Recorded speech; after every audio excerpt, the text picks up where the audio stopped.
আসসালামু আলাইকুম। আজকে আমরা জানবো শরীফ ওসমান বিন হাদি ভাই সম্পর্কে, কারণ তিনি বর্তমান বাংলাদেশের কিন্তু অন্যতম একটা আলোচিত ব্যক্তি এবং তার সম্পর্কে জেনে নেওয়া আমাদের জন্য খুবই গুরুত্বপূর্ণ।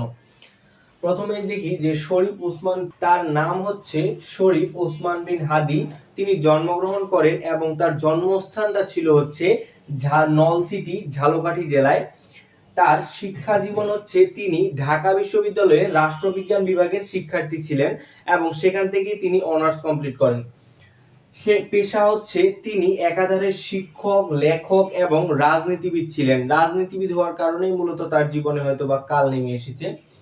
রাজনৈতিক পরিচিতি হচ্ছে তিনি ছিলেন ইনকিলাব মঞ্চের মুখপাত্র।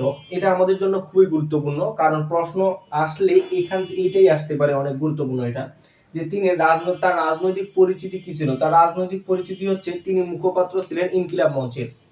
নির্বাচন প্রস্তুতি, তিনি ঢাকা ৮ আসন থেকে মূলত নির্বাচনের প্রস্তুতি নিয়েছিলেন এবং মৃত্যুবরণ করেন ওসমান বিন হাদি মৃত্যুবরণ করেন 18 ডিসেম্বর 2025 সিঙ্গাপুরে।